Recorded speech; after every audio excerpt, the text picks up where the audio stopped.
Bismillahirrahmanirrahim. Assalamualaikum warahmatullahi wabarakatuh. Alhamdulillahirabbil alamin. Wassalatu wassalamu ala Rasulillah wa ala alihi washabbihi wa mawala. Anak-anakku sekalian yang Pak Tito cintai, semoga Allah Subhanahu wa taala memberikan perlindungan kepada antum, keluarga antum dan kita semua. Anak-anakku sekalian, dalam sebuah ketaatan kita itu dituntut untuk melakukan sebuah pengorbanan. Dalam sebuah kisah, dalam sebuah riwayat yang diriwayatkan oleh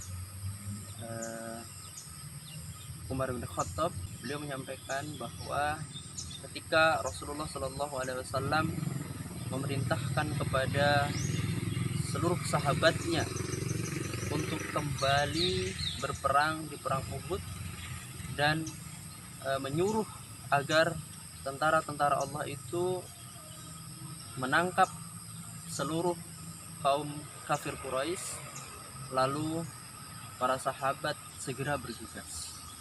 Termasuk ada dua orang sahabat yang usianya masih sangat muda, kurang lebih 14 dan 17 tahun.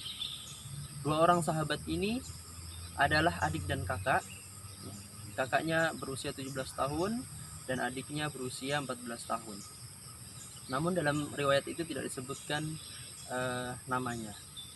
Dua orang sahabat ini ketika mendengar perintah Rasulnya untuk kembali ke perang Uhud dan memerangi kaum kafir Quraisy, apa yang dilakukan oleh kedua anak ini, apa yang disampaikan oleh sang kakak kepada adiknya, dia mengatakan bahwa kita harus segera jalan dan berjuang di jalan Allah Subhanahu wa taala.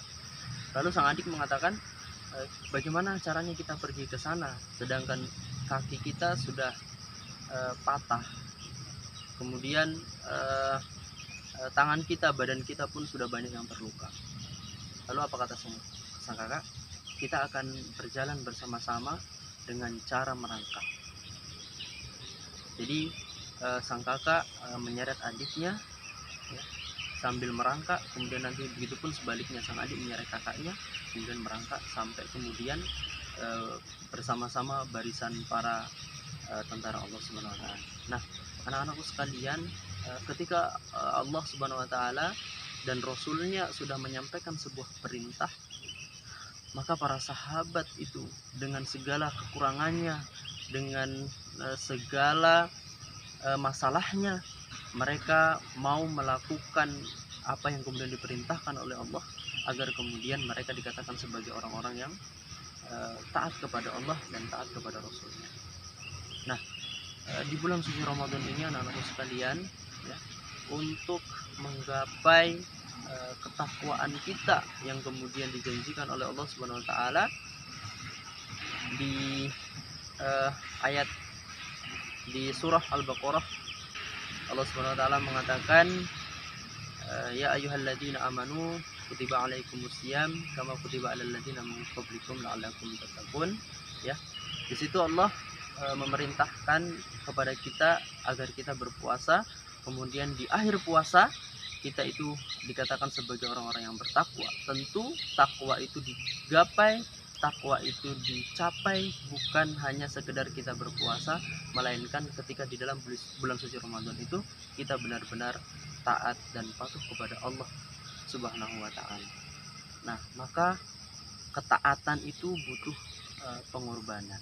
Semua hal yang itu mendekatkan kepada Allah dengan cara taat, maka kita itu perlu yang namanya memaksakan diri, sebagaimana dua orang sahabat tadi ya, mereka berdua memaksakan diri mereka agar kemudian perintah Allah, perintah Rasulnya itu bisa dijalankan dengan baik.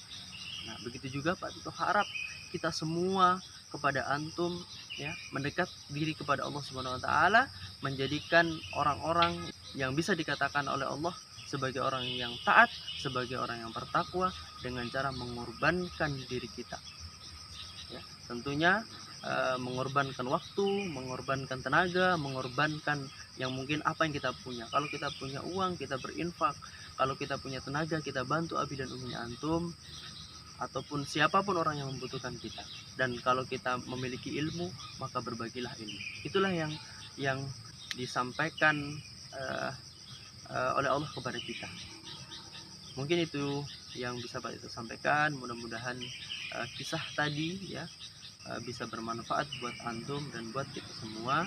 Apabila ada kesalahan itu datang dari Pak itu, dan apabila hal itu sesuatu yang benar, maka itu datang dari Allah Subhanahu wa taala. Demikian, assalamualaikum warahmatullahi wabarakatuh.